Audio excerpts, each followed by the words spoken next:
So, babasahin pa natin mga par.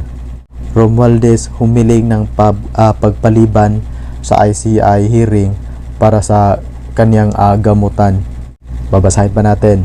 Hiniling ni Liti Representative Martin Romualdez sa ICI na ipagpaliban ang hearing niya sa October 22 dahil sa nakatakda siyang suma sa ilalim sa medical procedure. Pumayag naman ang ICI at mag-aabiso ng bagong apetsa ng pagdinig.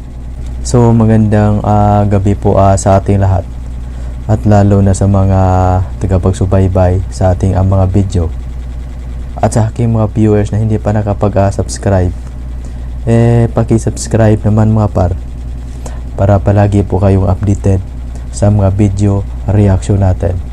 So ngayon mga par, si former House Speaker Martin Romualdez ay nagkasakit daw. May sakit daw si Martin Romualdez, kaya ayaw niyang humarap sa ICI sa hearing niya ngayong October 22.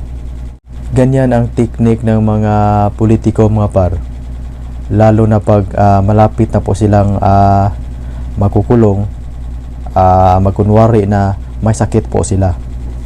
Babasahin po natin mga par. Post po ito sa isang media mga par.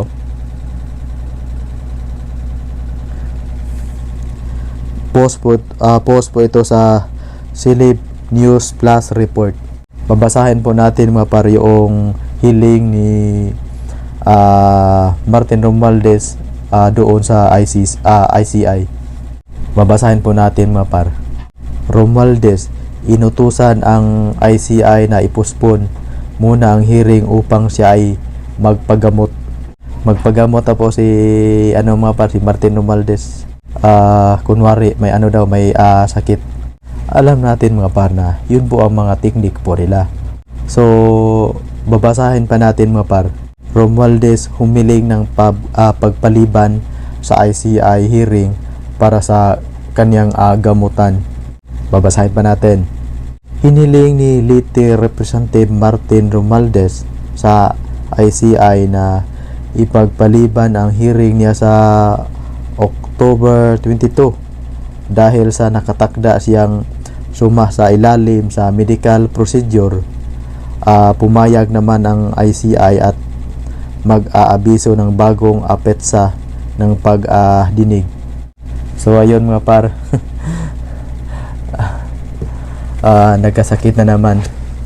'Di ba nung si Saldico ay idinawit, si Congressman Saldico ay biglang nakasakit.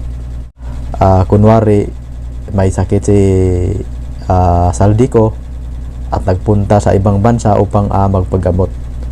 So ngayon si Martin Romualdez na naman